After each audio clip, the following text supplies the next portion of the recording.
Hello नमस्कार दोस्तों। साथियों, सीईटी एग्ज़ाम 10+2 और ग्रेजुएशन लेवल दोनों के लिए दोस्तों मैं यहाँ पे आपका पहला मॉडल पेपर लेकर आ चुका हूँ। जैसा कि दोस्तों मैंने आपको कल ही कहा था कि आपके सीईटी एग्ज़ाम के लिए मॉडल पेपरों की शुरुआत है वो अपने 1-2 दिन में कर देंगे। तो आज से अपने सीईटी एग्ज़ाम के लिए मॉडल पेपर स्टार्ट करें दोस्तों।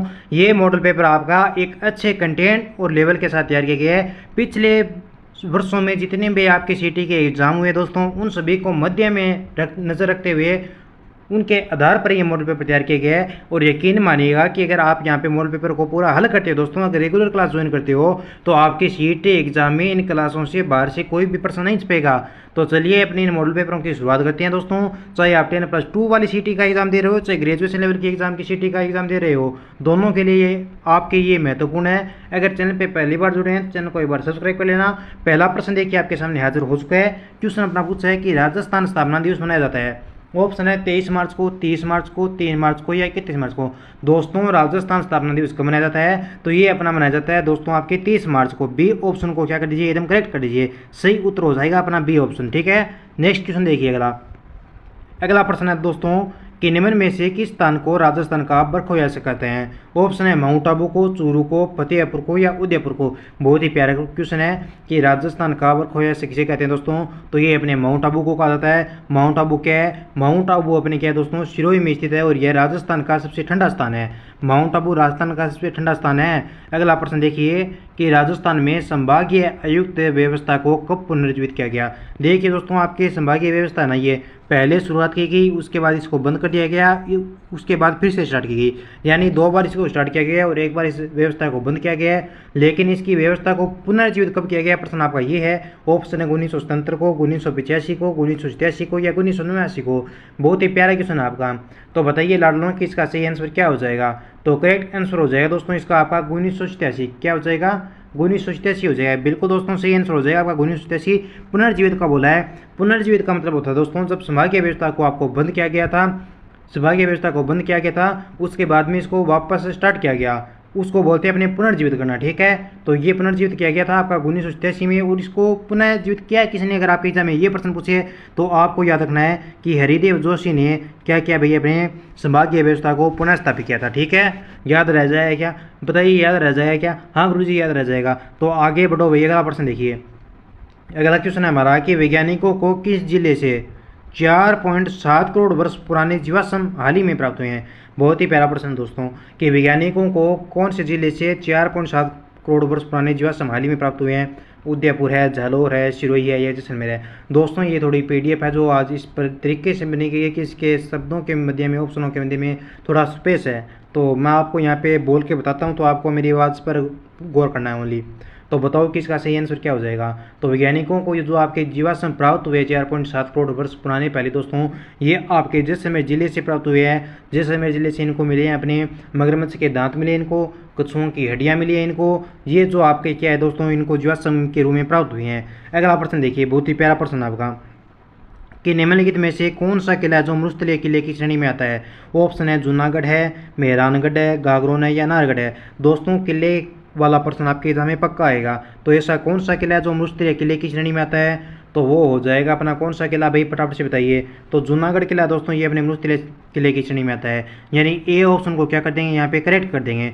नेक्स्ट क्वेश्चन देखिए दोस्तों, बहुत ही प्यारा प्रश्न पूछा गया आपसे कि निम्न में से किसका मूल नाम है जो कोषवर्धन था? ऑप्शन है रामगढ़ का, शेरगढ़ का, बानगढ़ का और डी नंबर यहाँ पे ऑप्शन आपका दिया गया है नाहरगढ़। क्या है दोस्तों डी नंबर ऑप्शन में? डी नंबर ऑप्शन में नाहरगढ़ है। प्रश्न आपसे पूछा है दोस्तों कि निम्न में से किसका मूल नाम है जो कोषवर्धन था? तो कोषवर्धन कहते हैं अपने किस किले को कहा जाता है? कोषवर्धन, कोषवर्धन कहते हैं दोस्तों अपने शेरगढ़ को। किसको कहते हैं? शेरगढ़ को कहते हैं। बी ऑप्शन हो जाएगा अपना यहाँ पे राइट। और दोस्तों शेरगढ़ दुर्ग को अपने कोषवर्धन दुर्ग कहा जाता है। और ये है कहाँ पे? अगर आपके एग्जाम में प्रश्न आ जाए तो आपको ध्यान में रखना है, ये अपना कहाँ पे है? 12 जिले में। कहाँ पे दोस्तों? शेरगढ़ दुर्ग है जो आपका 12 जिले में है। ये कोषवर्धन पहाड़ी पर होने के कारण इसका नाम जो कोषवर्धन रखा गया। और आपके एग्जाम में अगर प्रश्न आए कि शेरगढ़ है जो आपका दोस्तों कोषवर्धन कहा जाता है, ठीक है, शेरगढ़ जो आपका दुर्ग है ये कौन सी नदी के किनारे? अगर आपसे ये पूछे तो आपको याद रखना है कि शेरगढ़ दुर्ग है ये अपने परवन नदी के किनारे है। कौन सी नदी के किनारे?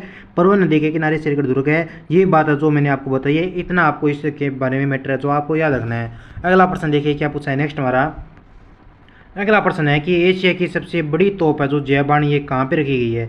ऑप्शन है तारागढ़ दुर्ग में रखी गई है, जयगढ़ में रखी गई है, जूनागढ़ में रखी गई है या अचलगढ़ में रखी गई है। बताऊं उदाहरण लूँ कि एशिया की सबसे बड़ी तोप जो जयबान है ये कहाँ पर रखी गई है, तो ये आपके जयगढ़ दुर्ग में रखी गई है। ठीक है ना, बी ऑप्शन को लॉक करने वाले सभी साथियों का एकदम ग्रेट आंसर हो जाएगा। जयबान तोप है दोस्तों, ये आपकी कहाँ पे है, तो ये आपकी जयगढ़ दुर्ग में। याद जय से जयबान, जय से जयगढ़ दुर्ग, इस तरीके से आपको इस क्वेश्चन को याद रखना है। आगे देखो भाई अगला प्रश्न क्या पूछा आपसे। नेक्स्ट क्वेश्चन हमारा कि राजस्थान की किस नदी को रुंडी नदी कहा जाता है। बहुत ही प्यारा प्रश्न आपका, वेरी गुड, शानदार, लाजवाब, सभी साथियों के करेक्ट आंसर आ गए हैं। घग्गर नदी है, साबी है, बाणगंगा है या माई है। तो रुंडी नदी किसे कहते हैं दोस्तों, बाणगंगा नदी अपनी इसको रुंडी नदी कहा जाता है। बाणगंगा को रुंडी नदी कहा जाता है। बाणगंगा को अपने अर्जुन की गंगा कहा जाता है। बाणगंगा को अपने अर्जुन की गंगा रुंडित नदी कहा जाता है। ये बात है जो आपको याद में रखनी है, यानी इसी ऑप्शन को क्या कर देंगे, लॉक कर देंगे। बहुत ही प्यारा प्रश्न था और 100% आपके एग्जाम में आने वाला प्रश्न था दोस्तों। बहुत ही प्यारा मॉडल पेपर है। अगर आपको मॉडल पेपर अच्छा लगे तो नीचे कमेंट करना ताकि मैं यहाँ पे आपके लिए रोजाना के रेगुलर मॉडल पेपर यहाँ पे लेके आऊँ। अगला क्वेश्चन आपका कि चारबाग कहाँ पे स्थित है। ऑप्शन है बूंदी में है, जोधपुर में है, बीकानेर में है या अजमेर में है। बताइए दोस्तों कि चारबाग कहाँ पे है, तो चारबाग अपना ये दोस्तों आपका बूंदी में है। अगर बूंदी अगर आपको ऑप्शन में ना मिले तो वहाँ पर आपको ऑप्शन में एग्जामिनर है वो आपको कोटा भी दे सकता है। तो चारबाग कहाँ पे है, बूंदी और कोटा में, दोनों में दोस्तों आपका चारबाग है। चारबाग के अंदर दोस्तों आपकी क्या है, चारबाग जो आपका बूंदी में स्थित है, यहाँ पे क्या है, यहाँ पे आपकी 66 प्रकार की क्या है दोस्तों, 66 यहाँ पे क्या है, छतरियाँ मिलती है। 66 प्रकार की चारबाग में दोस्तों छतरियाँ मिलती है। आपके एग्जाम में पूछ लिया जाए कि चारबाग कहाँ पे है, बूंदी में है, और बूंदी में चारबाग की क्या दोस्तों छतरियाँ मिलती है, 66 प्रकार की छतरियाँ यहाँ पे है।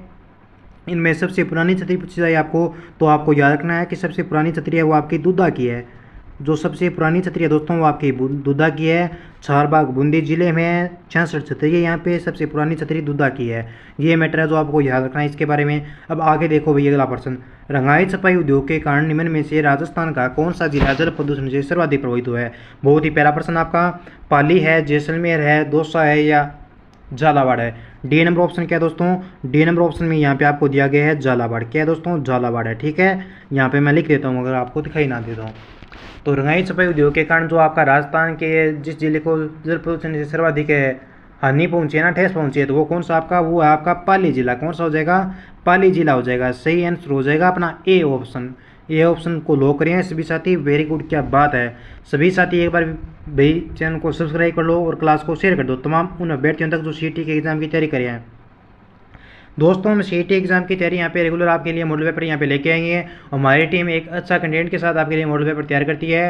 रोजाना कुछ नए सीखने की, नए करने की कोशिश करेंगे, यानी बेहतरीन से बेहतरीन क्लास आपके लिए यहाँ पे पेश की जाएगी। तो बताइए अगला प्रश्न के निम्न में से किसी राजस्थान का खजुराहो कहा जाता है। ऑप्शन है एकलिंगनाथ जी के मंदिर उदयपुर को, महानालेश्वर के मंदिर मिनाल को, सासबू के मंदिर को या किराड़ू के मंदिर को। डी वाला ऑप्शन दोस्तों आपके किराड़ू के मंदिर बाड़मेर को।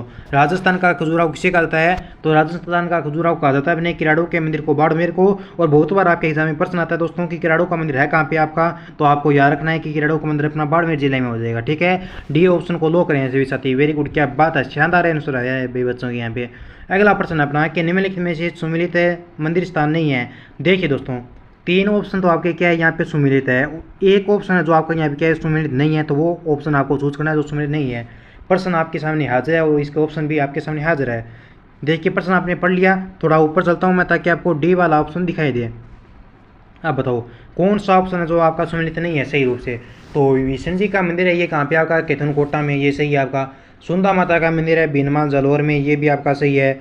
सिरे मंदिर आपका जालौर में, ये भी सही है। लेकिन त्रिपुरा सुंदरी माता का मंदिर तिलवाड़ा बाड़मेर में, ये आपका गलत है भाई। क्या हो जाएगा, ये आपका गलत है। एक बात ध्यान में रखना कि त्रिपुरा जो सुंदरी जो माता आपकी ये किस जाति की कुल देवी है, तो आपको याद रखना है कि त्रिपुरा सुंदरी जो माता है दोस्तों अपनी, ये अपने पंचाल जाति की कुल देवी है। किस जाति की, पंचाल जाति की कुल देवी है।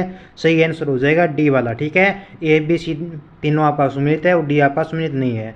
आगे देखो कोलायत जिला ये आपके किस शहर के समीप है, जोधपुर, उदयपुर, बीकानेर, और डी नंबर ऑप्शन में यहाँ पे लिखा गया आपका जयपुर। बताओ भाई दोस्तों फटाफट से कमेंट कीजिए कि कोलायत जिला ये आपके किस शहर के समीप है।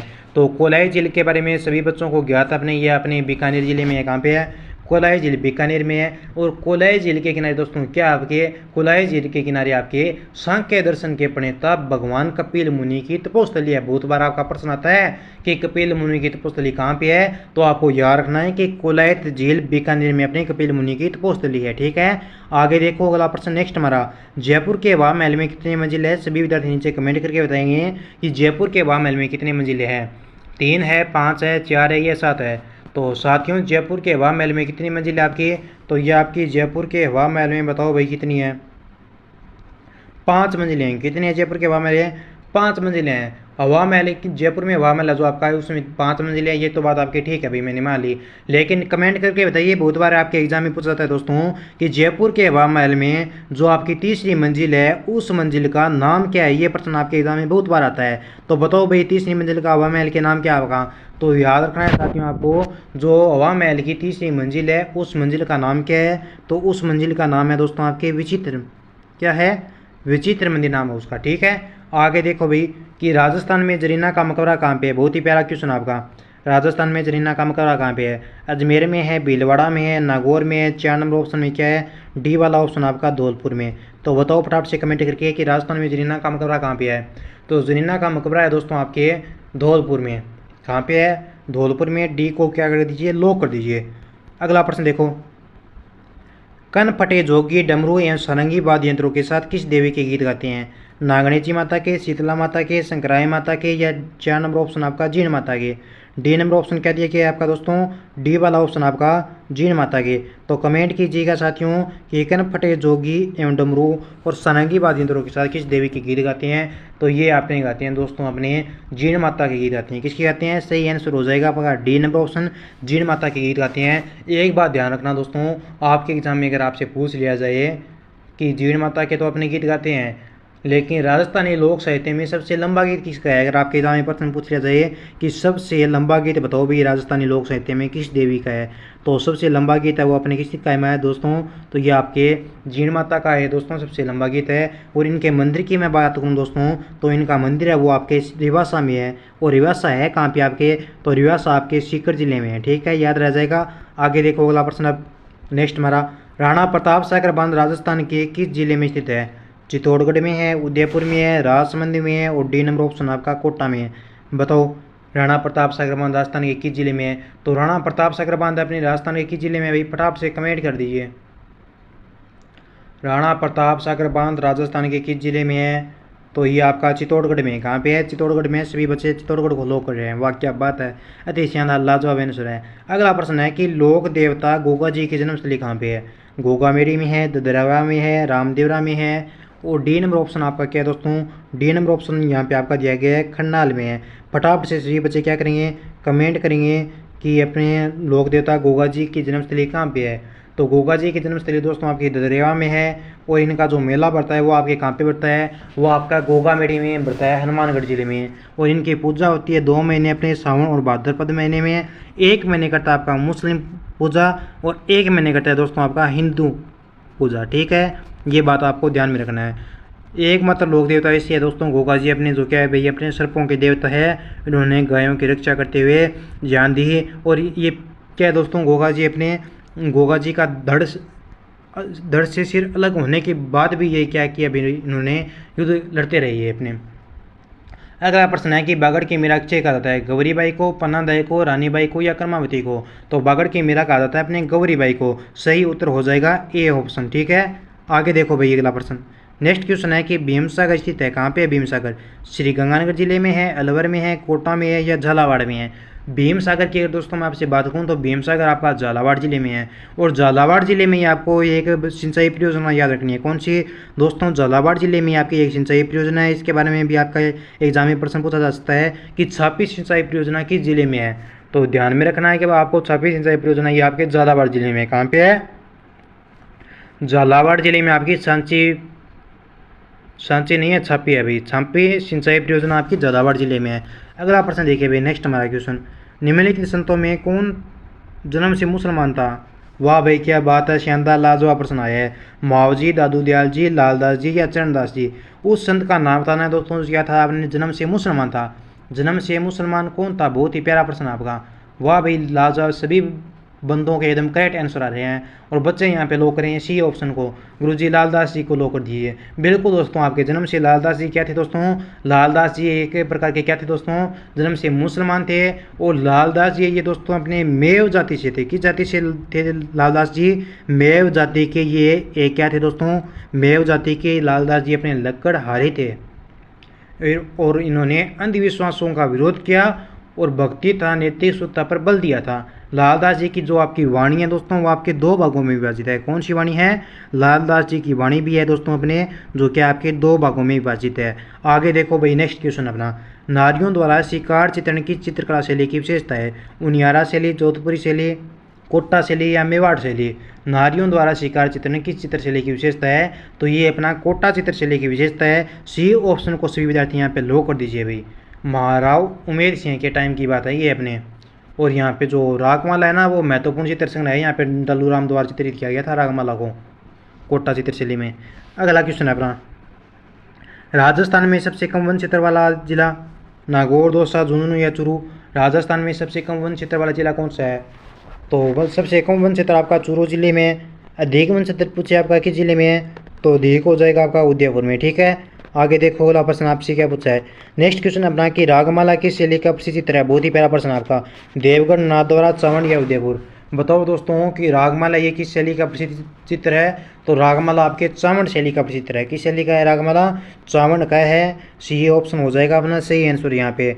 अगला प्रश्न देखिए और नीचे कमेंट कीजिए कि 13 ताली नृत्य का संबंध किस जाति से है? भील से है, कामड़ से है, मीणा से है या कथोड़ी से है? डी नंबर ऑप्शन में आपकी कथोड़ी जाती है कि 13 ताली नृत्य का संबंध ये किस जाति से है? तो 13 ताली जो आपका नृत्य दोस्तों इसका संबंध आपकी कामड़ जाति से। किससे है? कामड़ जाति से। बी ऑप्शन को लो कर दीजिए। अब दोस्तों ध्यान रखना, अब नीचे प्यारा सा है आपको एक कमेंट करना है कि आपको आपके सीईटी का जो ये मॉडल पेपर तैयार किया गया था ये आपको कैसा लगा। हाँ मानता हूँ मैं दोस्तों कि थोड़ी बोलने में दिक्कत तो ये थोड़ी आवाज़ आपको पसंद आई या ना आई ये मुझे नहीं पता है, लेकिन इतना पता है कि बोलने में थोड़ी अड़चन आई है। लेकिन फिक्र मत कीजिए, कल आवाज़ अच्छी हो जाएगी। कल से आपके लिए बेहतरीन और शानदार लाजवाब तैयारी करवाई जाएगी। अब देखिए, राजस्थान सीईटी परीक्षा 2024 की आप तैयारी कर रहे हो, चाहे आप एग्ज़ाम 10+2 वाला दो, चाहे आप ग्रेजुएशन लेवल का एग्ज़ाम दो, आपको यहाँ पे ये जो नंबर दिखाई दे रहे हैं 9057001547 इन पे करना आपको मैसेज और यहाँ पे मिलेंगे आपके संपूर्ण मॉडल पेपर। ठीक है, अब मिलेंगे जल्दी अगले वीडियो में, तब तक जय हिंद जय भारत दोस्तों।